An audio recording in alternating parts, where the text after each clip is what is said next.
convidar você a abrir sua Bíblia no Salmo 37. Hoje teremos ceia do Senhor, então prepare seu coração também, prepare sua alma para a mesa da graça. Você que é um discípulo de Cristo.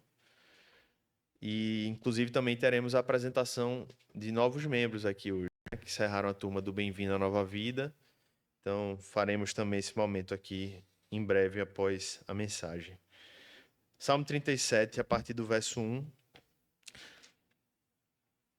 Preciso dizer também o seguinte: hoje é o encerramento da nossa série, irmãos. Eu acreditei que iria até o meio de junho, mas quando eu fui ver o calendário, a gente vai estar no retiro semana que vem, no dia 15. A gente vai ter um pastor convidado pregando aqui, que eu vou divulgar mais detalhes. Depois já tem um feriadão, então hoje a gente vai encerrar essa série, né? E esse salmo não poderia ser melhor, vou explicar o porquê. Mas enquanto isso, abra sua Bíblia, deixa a sua Bíblia no Salmo 37, que vai ser o nosso encerramento da série Segundo o Coração de Deus. Desde fevereiro até esse domingo nós expomos vários salmos e hoje a gente chega ao fim dessa jornada com a graça de Deus. Vamos orar? Feche seus olhos. Vamos orar ao Senhor. Pai, nós te damos graças, te agradecemos pelo privilégio de hoje estarmos aqui, Senhor, reunidos. E nós estamos aqui hoje não é porque nós somos bons o suficiente, porque somos melhores do que outros, mas se nós estamos aqui, Pai, com os nossos erros, com os nossos acertos, é porque Tua graça nos trouxe até aqui, Senhor. Se hoje nós vamos partilhar da mesa do Senhor, da ceia do Senhor, não é porque também somos melhores do que ninguém, mas é porque a Tua graça nos sustentou, Pai, até aqui e nos fez não ter condições de abandonar a Cristo. Porque se fosse por nós, nós já teríamos ido, Senhor. Mas é a Tua graça que nos segura, não como uma prisão, Pai, mas nos segura como uma liberdade para a nossa alma, Pai. Quando estamos presos a Ti, é que nós somos livres. E nós Te louvamos por isso e pedimos que a Tua palavra possa nos alimentar, nos fortalecer no Teu caminho, nos livrar do mal e continuar esse processo, Pai, que é o de ser Cristo formado em nós. Que assim seja, que o Senhor revele Cristo àqueles que ainda têm escamas nos seus olhos nessa manhã e que o Senhor forme Cristo naqueles que já têm vivido nos teus caminhos. É o que nós pedimos e oramos em nome de Jesus. Amém. Irmãos, eu quero contar uma história para vocês hoje. A história de um homem chamado Daniel. Espero que ninguém se chame Daniel aqui. Se tiver, não é sobre você. É um Daniel criado. Um homem extremamente bem-sucedido, fundador de uma empresa de enorme prosperidade, faturamento milionário, visando bilhão em alguns anos no seu plano estratégico. Um homem marcado também pela sua pela sua característica de integridade, um homem conhecido como homem ético, um homem com respeito a Deus nos círculos que ele transita na sociedade. Começou pequeno, mas foi crescendo e com poucos recursos, mas muita força de vontade e muito trabalho, ele cresceu nos seus negócios, sempre falando de Deus nos seus negócios, mantendo e prezando pelos seus valores, ao ponto de que se tornou, inclusive, conferencista em eventos cristãos, como exemplo de um grande empreendedor, líder nas suas áreas de atuação. Se tornou mentor de jovens empreendedores, um homem que para muitos e por muito tempo foi um modelo. Mas havia um lado que nem todos conheciam. No início da sua carreira, quando ele já despontava um diferencial nas suas habilidades e já fazia parte da igreja, já era batizado, já era um discípulo, ele mentiu para o seu pastor que o havia acolhido num momento de crise. E a igreja lhe ofereceu abrigo, apoio, mais uma vez confiando na sua palavra, mas ele omitiu informações para proteger a sua imagem. E essa decisão acabou expondo as pessoas que ele confiou, e essas pessoas tiveram a sua própria imagem afetada por terem confiado em Daniel. E essa omissão, esse silêncio, acabaram gerando rompimento de vínculos na igreja, tudo porque ele decidiu mentir e ocultar informações para proteger a sua própria reputação. Com o tempo, ultrapassado isso, o tempo passou, ele se manteve na fé, mas com esse evento ainda tendo marcado um pouco da sua história, ele se envolveu em um escândalo mais grave. Ele se envolveu com a esposa de um dos líderes da sua empresa. E quando descobriu esse envolvimento, ela já estava grávida, e esse marido dela, pouco depois, soube, e o resumo dessa história é que houve confusão, aquele homem morreu diante de uma briga que ele se meteu numa noite em que ele saiu para se embebedar diante daquela frustração. E para tentar parecer um pouco mais suave, aquele homem, ele deu um emprego para a viúva, como uma forma de tentar mantê-la suprida, pelo menos financeiramente. E a história não acaba por aí, porque a vida de Daniel era marcada também por uma omissão familiar. Um dos seus filhos tinha graves problemas com seu outro irmão, ao ponto de que eles chegaram não apenas a agressões verbais, mas físicas, e um chegou a quase matar o outro, tendo sido um dos seus irmãos preso por um problema familiar que pouco Daniel fez questão de tratar. Daniel continuou crescendo, seus negócios não paravam de prosperar, apesar de tudo isso. E na sua velhice, ele tomou uma decisão na sua empresa que não foi marcada pelo bem do negócio, dos colaboradores, mas por orgulho.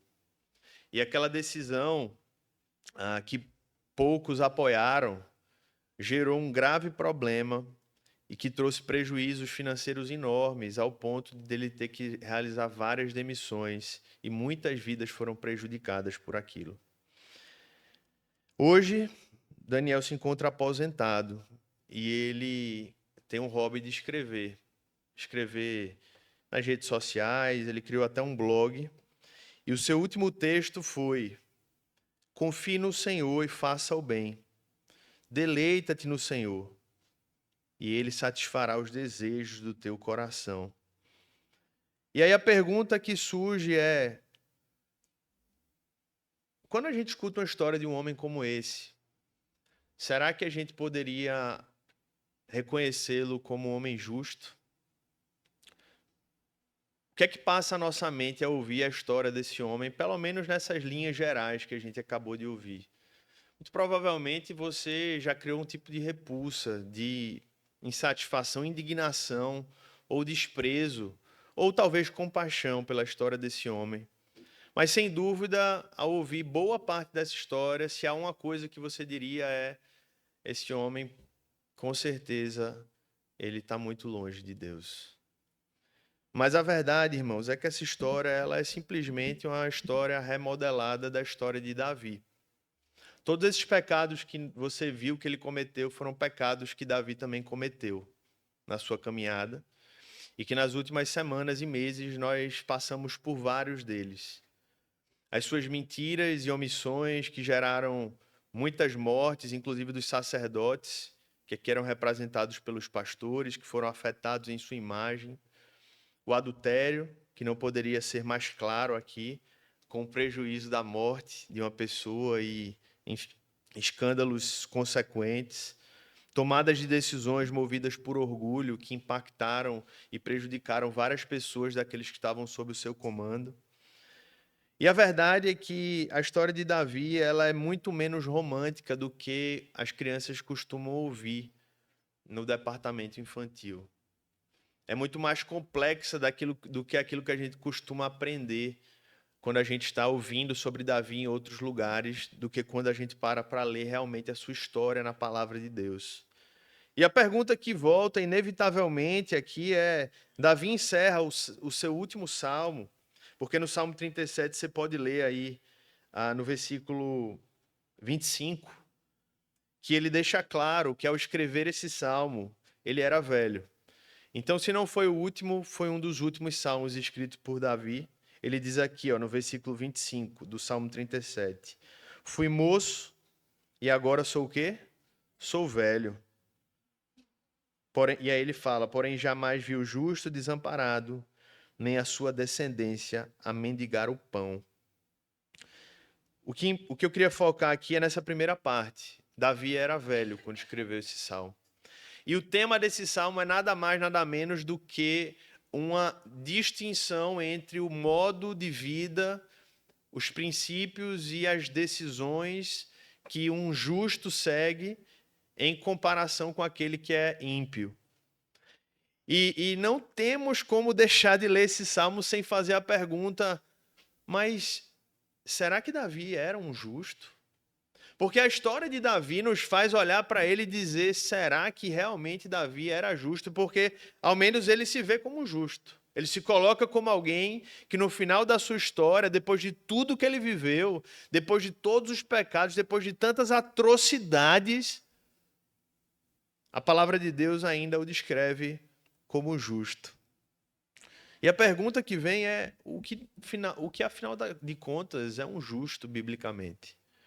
Como compreender esse conceito? Porque se há uma intriga aqui, uma complexidade no final da história de Davi, que a gente talvez esperasse que acabasse com um final feliz, e a Bíblia não traz uma redenção tão plena como nós gostaríamos que tivesse, como um feliz para sempre.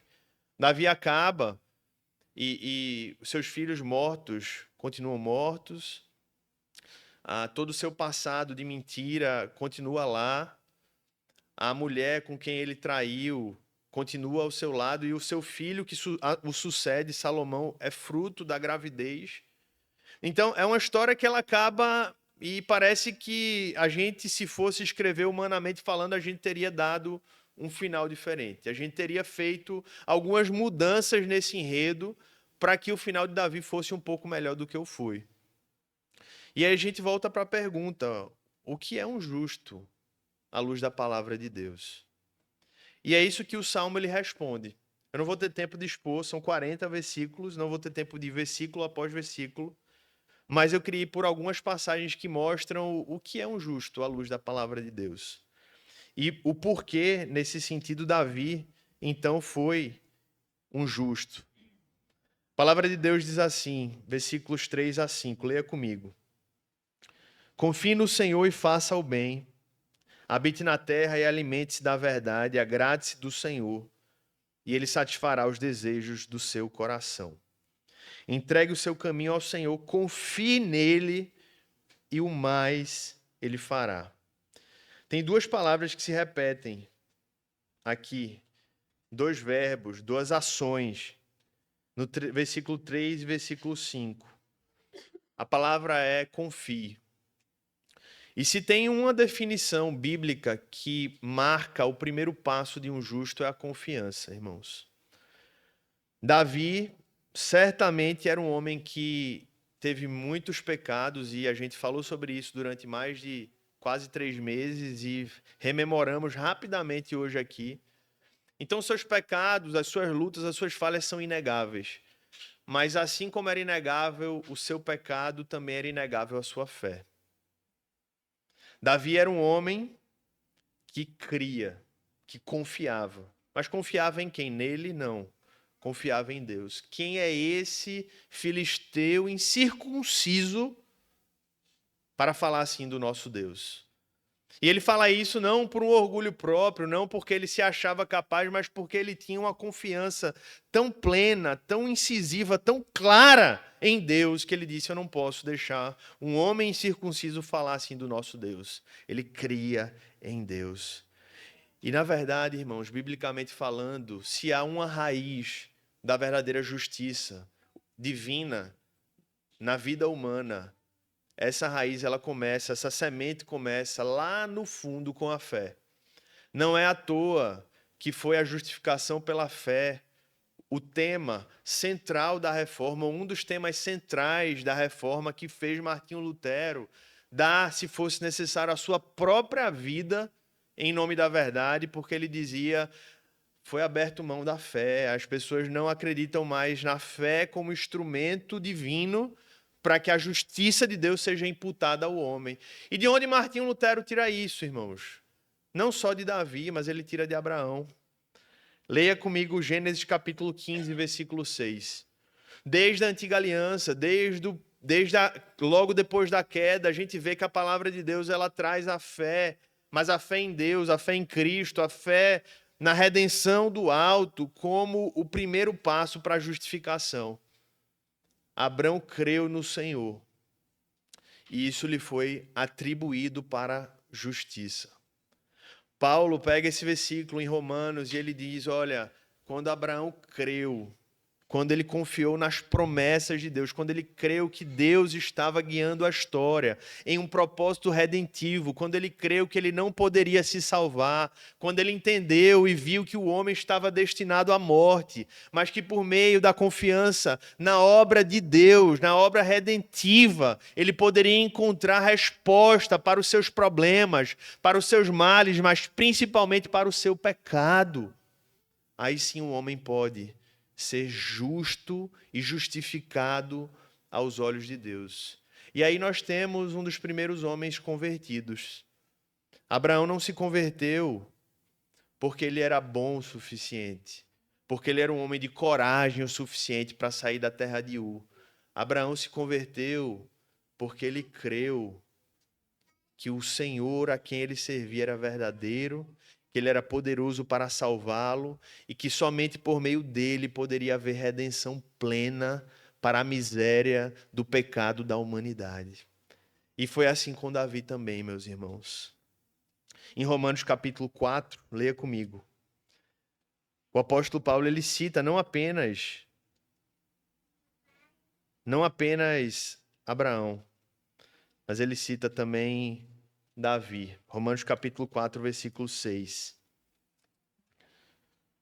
E é assim também que Davi declara ser bem-aventurado, aquele a quem Deus atribui justiça, independentemente de obras.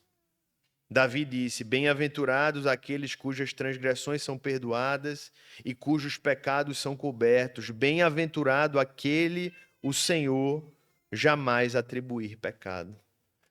Irmãos, a doutrina da justificação pela fé, pela graça mediante a fé, é uma das doutrinas bíblicas mais difíceis de serem compreendidas, porque ela afronta a justiça humana, porque ela mostra que o homem é incapaz, porque ela mostra que nós não temos como nos salvar. E é aí que começa a justificação que Deus realiza em nós, irmãos. É quando nós cremos. É por isso que ele fala, se faça como uma criança, como nós oramos aqui. Porque a criança, ela crê, irmãos. Ela pode não ver, ela pode não entender, ela pode não palpar, não tocar, mas ela crê e ela crê de todo o seu coração. E é assim que o Senhor nos chama a viver, irmãos, como homens e mulheres que confiam, que creem. E eu olho para nós aqui, olho para você e talvez você se diga assim, eu acho que eu não posso ser mais considerado justo pelo que eu fiz, ou pelo que eu deixei de fazer. Mas a pergunta mais importante para começar essa trilha de compreensão da justificação de Deus, à luz da sua revelação, não é o que você fez em primeiro lugar. Isso é uma outra etapa. Mas a primeira pergunta é em quem você confia. Em quem está apoiado o teu coração. E é um fato que muitas vezes aquilo que nós fazemos ou não fazemos é um reflexo direto daquilo ou em quem nós depositamos a nossa confiança. Aí sim, isso é uma verdade pura. Talvez os seus pecados hoje, que lhe colocam contra a parede e dizem, você não é capaz, você não é digno, talvez sim seja um reflexo de um coração que está confiando acima de tudo em si mesmo, na sua vontade, no seu eu, nos seus desejos, nos seus impulsos. Mas a verdade, irmãos, é que a primeira pergunta não é o que eu fiz ou o que eu não fiz, mas é em quem eu confio. Onde é que minha alma está ancorada? Onde é que eu estou pousando? Onde é que eu estou firmado? Quais são os meus fundamentos?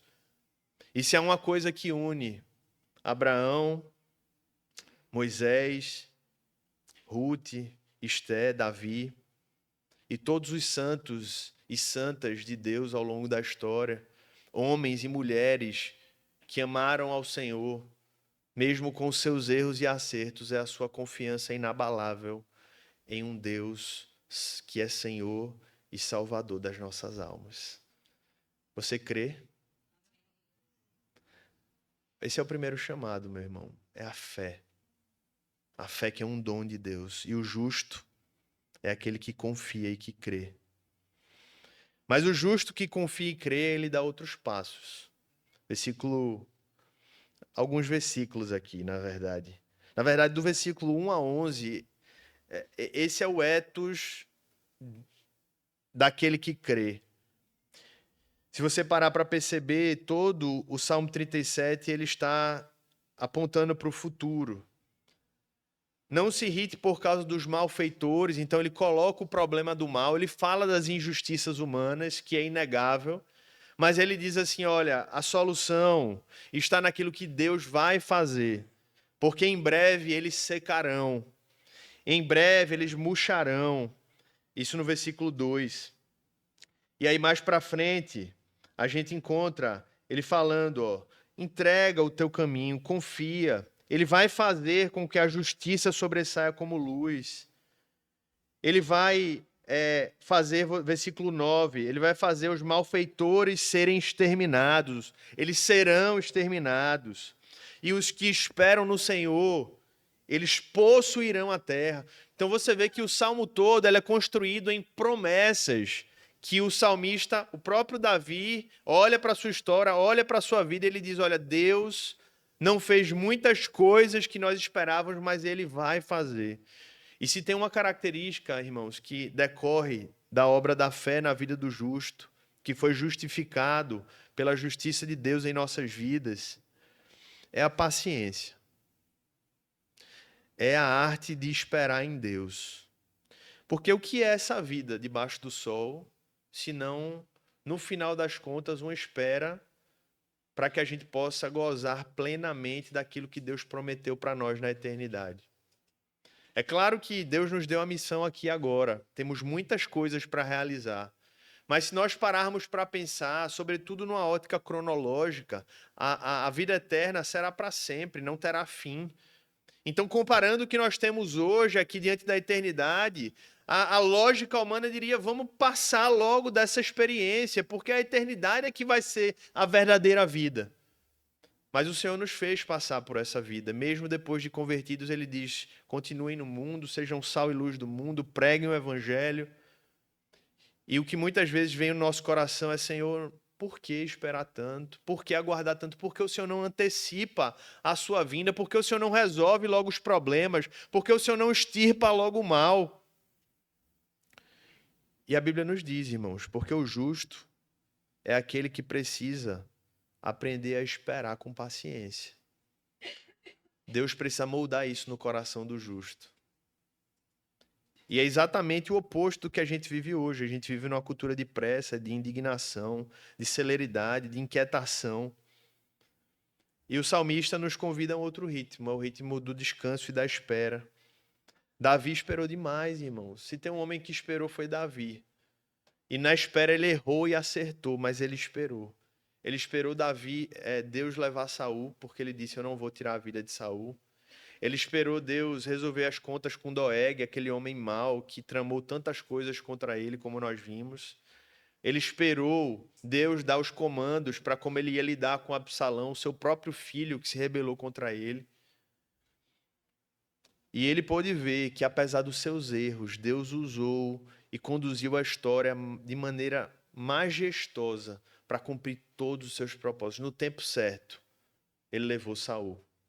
No tempo certo, ele resolveu as contas com Doeg. No tempo certo, quando Deus disse vai, diante de Absalão, Davi foi. E quando nós olhamos, irmãos, para o mal, para as situações que o pecado gera na existência humana, a nossa alma ela tende a se inquietar, buscar em Deus, Senhor, responde, faz, age, Senhor, muda, intervém. E quando muitas vezes Deus não faz do jeito que a gente quer, qual é a tentação? É revolta.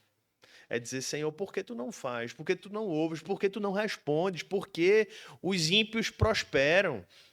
Por que os males não são exterminados? E a resposta, meus irmãos, ou pelo menos uma delas, é porque Deus quer que você aprenda a esperar. Deus quer que você aprenda a esperar. Ele te ensina, ele me ensina, ele nos ensina no processo de espera. Faz parte da pedagogia de Deus. Faz parte do método de ensino divino nos fazer esperar. Deus opera por meio da espera. Ele santifica o justo que creu pela fé por meio da espera. Então, se você estava perguntando por que Deus ainda não fez, podem ter muitos outros motivos por trás, mas um deles é Deus estar te ensinando na espera. Aprenda a ouvir o que Ele quer te ensinar e, principalmente, permita que Ele te molde segundo aquilo que Ele quer fazer no meio desse processo de espera. Talvez você tenha chegado hoje dizendo, eu não aguento mais esperar. E aí Deus disse, se eu estou te fazendo esperar é porque você aguenta sim, e é porque você precisa aprender algo que você ainda não aprendeu nesse processo. Terceira marca, meus irmãos, do justo, e isso aqui é muito importante. Além de crer e de esperar com paciência, é que o justo pode cair, meus irmãos. E Davi é o exemplo perfeito para isso. Se teve alguém que caiu, foi ele. A gente acha que ele só caiu com Batseba, né? Não. A gente viu vários outros momentos dele caindo, cedendo ao orgulho, à mentira, cedendo, enfim, a tantos pecados. Mas leia comigo o versículo 23. O Senhor firma os passos do homem bom e se agrada do seu caminho. Se cair, não ficará prostrado, porque o Senhor o segura pela mão. Qual é a marca do justo? Ele pode cair, mas ele não fica caído não, meus irmãos. O Senhor o toma, o Senhor o traz de volta, o Senhor o resgata. Ele pode cair na lama, mas ele não vai ficar rolando não. Em algum momento Deus vai intervir nessa história e vai dizer, e aí? Tô te tirando, vai se limpar? Essa é a diferença do justo. O justo não fica rolando. O justo não cede, o justo não se entrega. O justo, em algum momento, como aconteceu com o filho pródigo, a Bíblia diz, ele cai em si. E ele diz, eu tenho um pai, eu tenho um Deus, eu tenho um Senhor, onde eu estava com a minha cabeça. E é aqui que talvez encontre a resposta para você, com o coração justiceiro, né, que estava dizendo, não é possível que Davi é justo. Depois de tudo isso, aqui está uma das respostas, irmãos. De fato, Deus ele não coaduna com o pecado. Então, a resposta bíblica aqui também de algo que precisa acontecer com o justo é de que ele não fica naquele pecado mergulhado. A gente não vê mais, pelo menos registrado, Davi incorrendo no mesmo pecado de adultério. O Senhor o confrontou e ele encarou aquela luta e o Senhor o santificou naquela área. Com certeza ele enfrentou lutas ainda, mas o Senhor o restaurou no meio de um processo disciplinar. A gente não vê mais os pecados se repetindo incessantemente, porque Davi, que tinha um coração, o homem segundo o coração de Deus, ele via Deus operar e o ajudar a se santificar, apesar de todas as suas quedas. Então eu pergunto, há quedas em sua história? É claro que há. Todos aqui têm quedas na sua história. Algumas as quedas são maiores, que você foi para a UTI, né? Outros você só botou um band-aid, né? cuidou ali em casa mesmo e bola para frente. Mas todos já levaram quedas. E a verdade, meus irmãos, é que a pergunta não é se todos já caíram, porque nós sabemos que as quedas elas acontecem no meio do caminho. A pergunta é como você está encarando esses recomeços? Como é que você está lidando com esses processos de reiniciar depois de cair? Que o Senhor nos ajude a não ficarmos prostrados nas quedas. Que o Senhor nos ajude a não cairmos, em nome de Jesus. E que o Senhor nos ajude a levantarmos outros quando caírem. Que o Senhor nos ajude a não nos acomodar em vermos pessoas caídas e orarmos até que o Senhor faça essa obra de restauração em nome de Jesus. E o justo, além de não ficar caído, versículo 30 e 31, ele começa a ser transformado nas suas palavras também. É uma marca do justo. O que foi justificado, ele crê de todo o seu coração na redenção do Senhor. Ele não cai, ou melhor, ele cai, mas se levanta. Ele espera com paciência nos momentos de indefinições, onde Deus não age, mas ele fala com sabedoria. E se tem uma prova disso, é o próprio Davi. Escreveu os Salmos, irmãos. Deus transformou e usou todas as suas quedas para serem palavras de sabedoria para nós hoje. A palavra diz no versículo 30, da boca do justo procede sabedoria, e a sua língua fala o que é justo. No coração ele tem a lei do seu Deus, e os seus passos não vacilarão. E é exatamente isso que a obra de Deus de justificação ela promove. Ela não apenas arranca os pecados, santifica, mas ela gera um coração que agora passa a ensinar. E Davi, ele poderia ter usado os salmos, humanamente falando, para tentar se justificar, para tentar amenizar. Mas não, ele escreveu o Salmo 51, ele confessa o seu pecado, ele encara a sua dor, ele reconhece a sua maldade, a sua iniquidade. E ele usa o seu último salmo, não para reescrever a sua história, mas ele usa o seu último salmo para ensinar. De algum modo, esse último salmo poderia ser definido como um salmo de conselhos para uma vida justa. E ele diz, olha, se tem uma coisa que a gente precisa ter cuidado, é com aquilo que a gente fala. Porque a própria palavra de Deus diz, a boca fala do que o coração está cheio. Então isso revela o que tem alimentado o nosso coração. E a palavra que vem, irmãos, para nós é o justo é alguém que precisa ser transformado nas suas palavras. Porque a palavra ela passa a habitar no nosso coração e ela muda agora aquilo que nós falamos. Portanto, eu queria que você pudesse entender nessa manhã que se existe um chamado no meio desse processo de nos tornarmos justos, não é apenas abandonar os nossos pecados, mas criarmos novos hábitos virtuosos, espirituais, e eles começam por aquilo que a gente fala, por aquilo que a gente ensina, por aquilo que a gente proclama, por aquilo que a gente conversa. Porque o justo, como ele disse, aqui no versículo 30, da boca do justo procede sabedoria, sabedoria. E caminhando para o fim, mais uma característica, teriam tantas, irmãos, mas eu tive que reduzir aqui pelo tempo, pela quantidade de versículos. Mas uma outra marca que nós vemos aqui nesse salmo é que o justo, ele vive com os olhos na eternidade. Vamos ler comigo alguns versículos. Versículos 10 e 11. Mais um pouco de tempo e já não existirão os ímpios.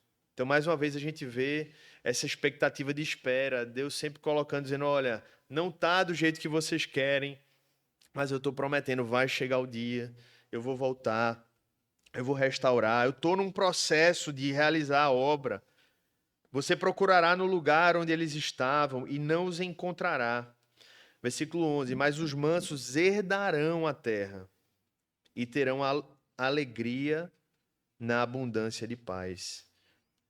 Jesus usou essas palavras no Sermão do Monte. Bem-aventurados os mansos, pois eles herdarão a terra. É uma das bem-aventuranças mais belas, irmãos, porque é exatamente uma prova de que nós somos completamente incapazes. Porque a Bíblia diz, olha, quem vai herdar a terra não é o valente, é o manso.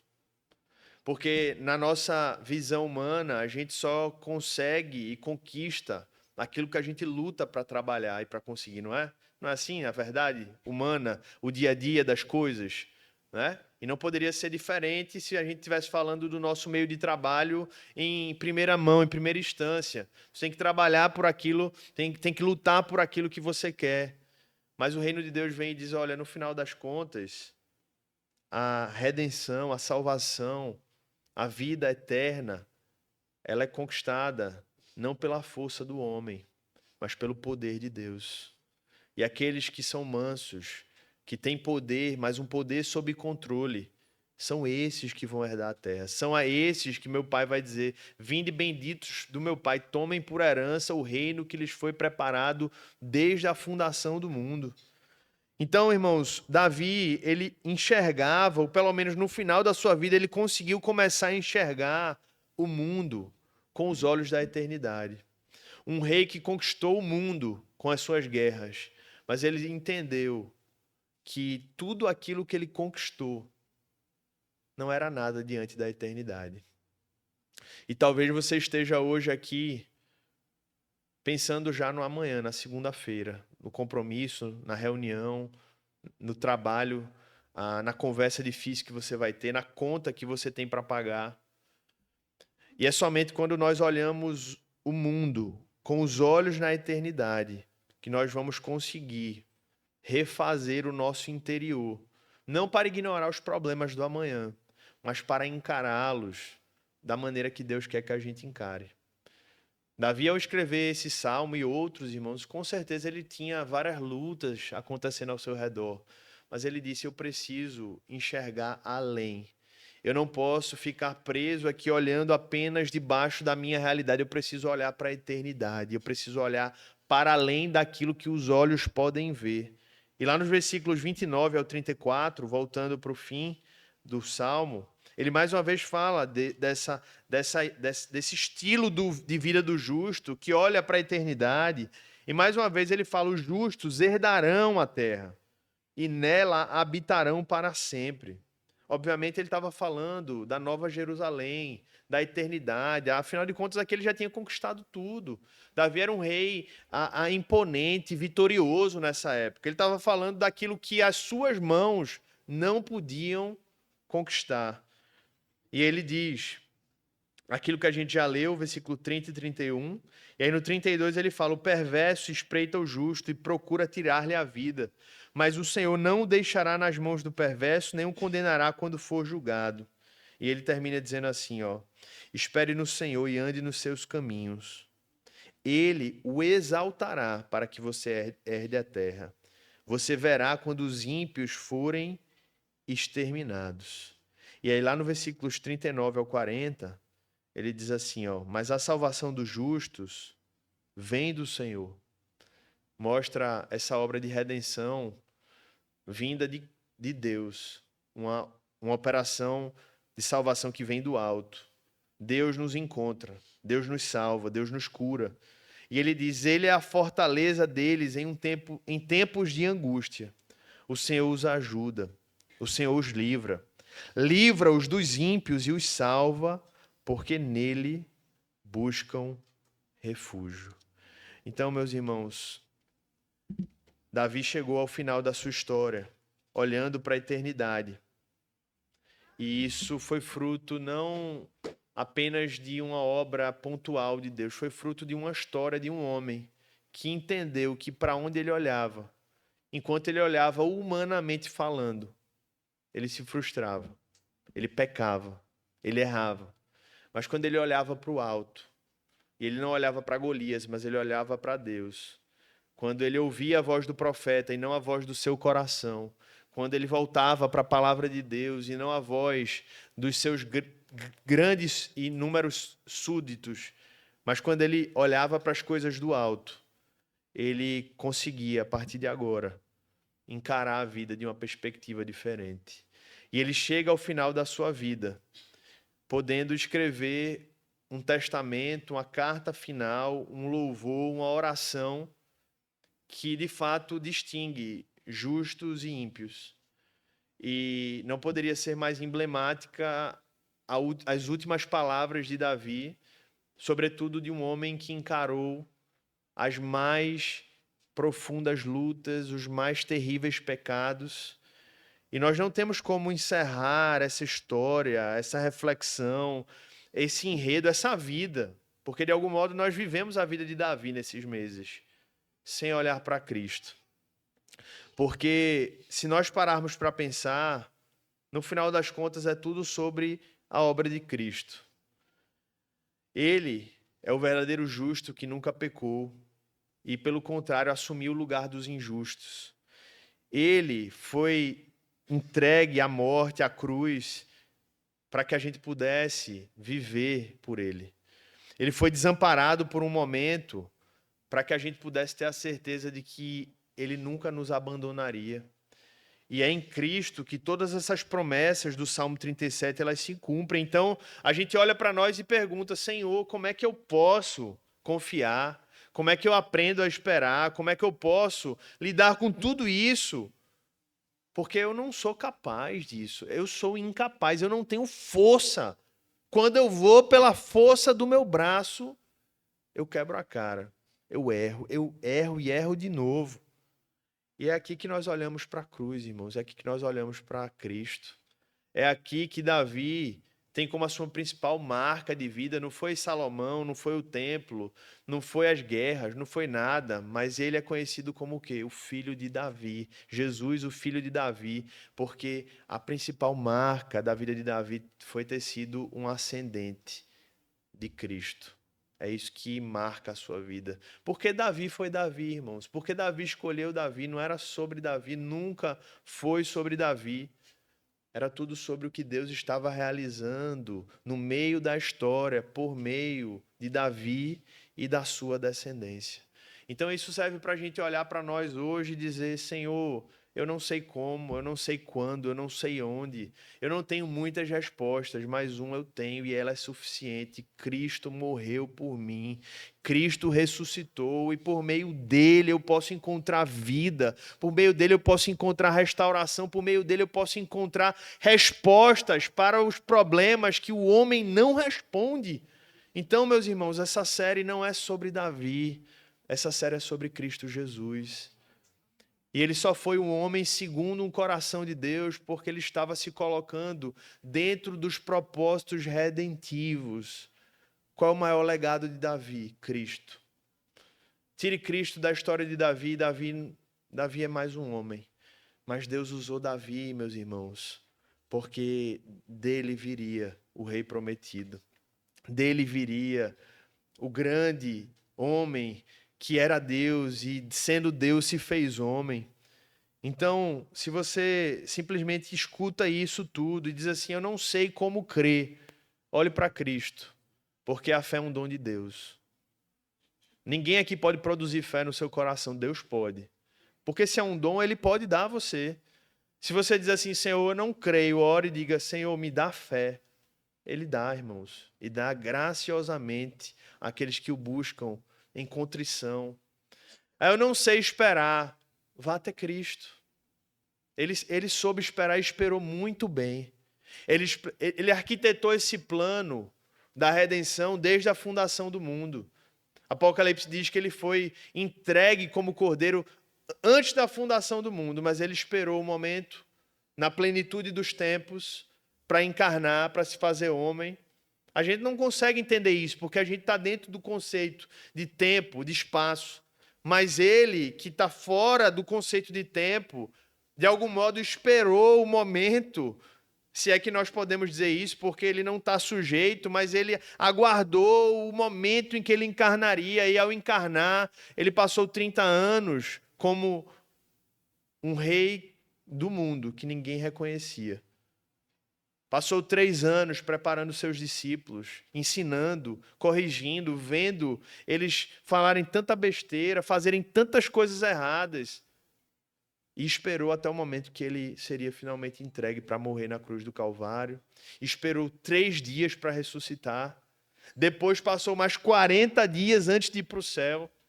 A história de Cristo é uma história que mostra para a gente que se alguém aprendeu a esperar foi ele. E na espera ele cumpriu todos os propósitos de Deus. Então não sabe esperar, olhe para Cristo. Diga, Senhor, me ensina a esperar.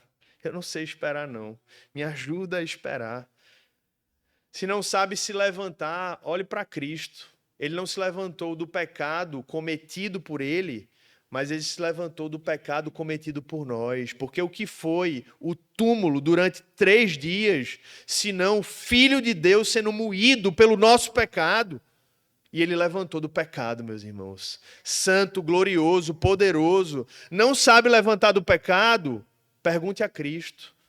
Clame por ele. Agora você tem que clamar. Você tem que pedir. Você tem que dizer, Senhor, pelo amor de Deus, me tira do pecado. Porque o Senhor saiu, não do teu pecado, mas o Senhor saiu do nosso pecado. E se o meu pecado já é difícil de sair, imagina o pecado de todo mundo junto, em um só momento da história. Como ele saiu? Ele é Deus. E ele pode nos tirar também, ele pode tirar você do pecado. Mas ele faz isso na vida daqueles que são contritos de coração, naqueles que são pobres em espírito, naqueles que dizem, Senhor, Senhor, Filho de Davi, tem compaixão de mim. Bem-aventurados os que choram, bem-aventurados os pobres em espírito, bem-aventurados os mansos, bem-aventurados todos aqueles que amam e temem ao Senhor de todo o seu coração. Então, se você não sabe fazer nada disso, meu irmão, que bom, porque o reino de Deus é para aqueles que não sabem, é para aqueles que confiam, é para aqueles que confiam. E se você crê de todo o seu coração no Filho de Deus, você já tem tudo. Davi olhou para trás e disse, fui moço e agora sou velho. E ele terminou dizendo, mas eu nunca vi o justo desamparado. E a gente às vezes escuta esse versículo e associa apenas ao suprimento material, né? Nem a sua descendência a mendigar o pão. Mas, irmãos, essa é uma aplicação tão reducionista desse texto. Na verdade, a grande aplicação eu nunca vi o justo desamparado em nenhuma área. Deus está sempre com os seus filhos, com aqueles que ele justificou. Então essa é a história de Davi. E essa é a história daqueles que aqui amam a Deus. Pessoas que são falhas, alguns que são moços, outros que são velhos, mas que já foram moços, e outros que são moços, mas serão velhos. E que no final da história, se continuarem em Cristo, porque são de Cristo, vão poder olhar para trás e dizer, eu nunca vi o justo desamparado. Mesmo no vale da sombra da morte, mesmo na lama, o Senhor esteve comigo e esteve comigo ao ponto de me arrancar de lá. Que o Senhor, meus irmãos, nos faça poder chegar ao final da vida como Davi. Não com os seus erros, que o Senhor nos livre dos erros de Davi. Mas que o Senhor nos ajude a chegar no final da vida com esse coração de alguém que confiou, creu e se arrependeu em todos os momentos que teve de se arrepender. E que pôde chegar ao final da vida dizendo, nunca vi o justo desamparado. Ele estava falando de quem? Estava falando dele mesmo. Senhor, eu fiz o pior dos pecados. Eu fui mal. Mas o Senhor nunca me desamparou. Isso é graça, meus irmãos. Isso é graça. A doutrina da graça na vida de Davi. O homem que foi perseguido pelo amor e pela graça de Deus, mesmo diante das maiores abominações que ele cometeu. A história de Davi é a história da graça.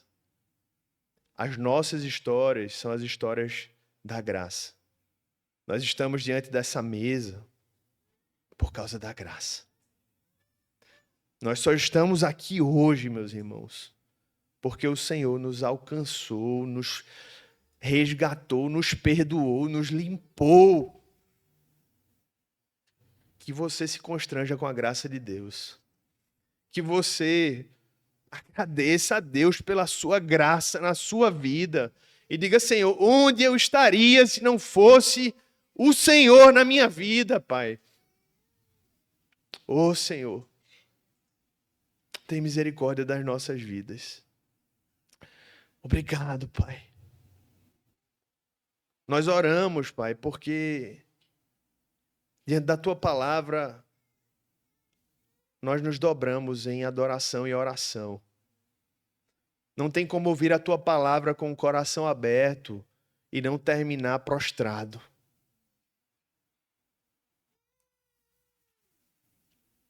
Que a história de Davi, Senhor, não nos faça sair aqui mais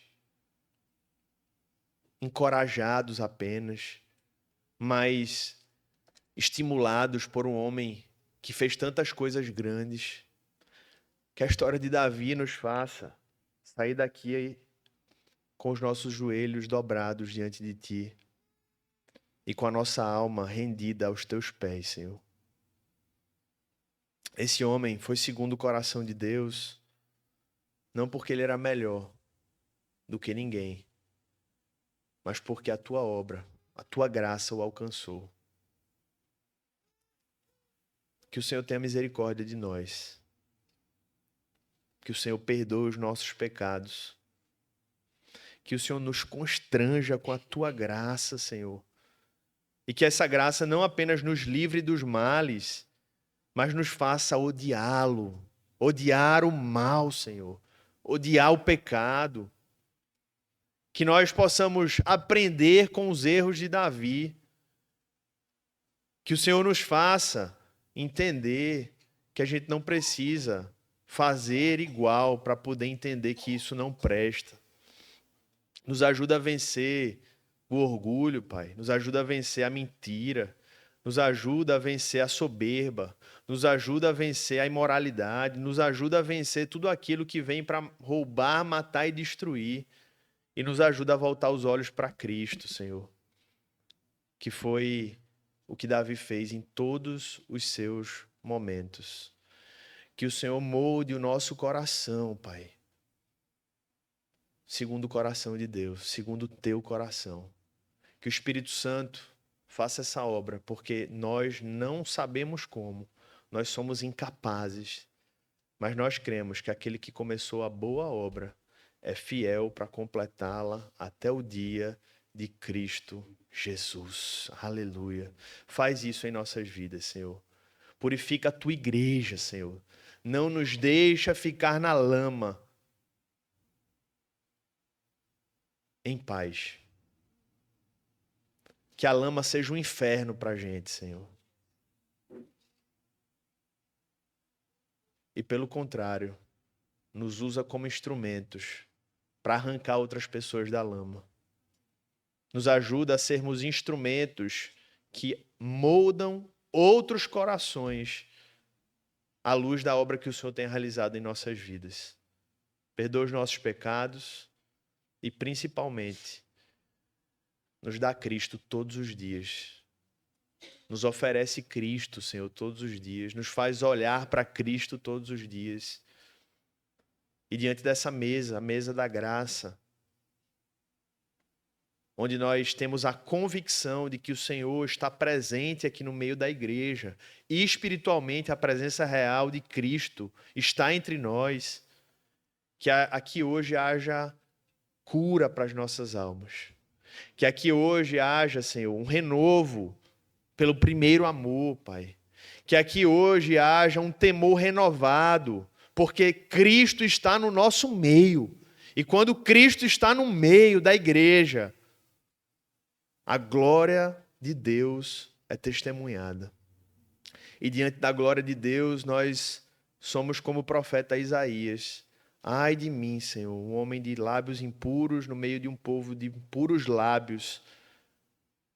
Que o Senhor possa trazer o temor em nossos corações, para que esse temor nos leve a amar a Cristo de todo o nosso coração. Que ao olhar para essa mesa agora, a ceia do Senhor, Pai, enquanto nós oramos, que o Senhor possa nos atrair a Ti, nos fazer entender que estamos aqui também pela graça e que desse modo o Senhor nos abençoará e cumprirá, Pai, em nós, mais uma vez, os Teus propósitos, pela presença real de Cristo, que será ministrada a nós pela ceia do Senhor. Que o Senhor santifique o nosso coração, sonde o nosso coração, que o Senhor nos ajude, a, como a Tua palavra nos diz, a nos examinar a si mesmo, o homem faça o seu autoexame, e reconhecendo os seus pecados, mas confessando-os ao mesmo tempo e se comprometendo a abandoná-lo. Que nós possamos, Pai, nos dirigir a essa mesa, não com triunfo pessoal, mas com profunda gratidão de sabermos que é só porque o Senhor fez isso em nós que nós estamos aqui. Abençoa as nossas vidas. Em nome de Jesus. Amém. Vamos partilhar da ceia do Senhor.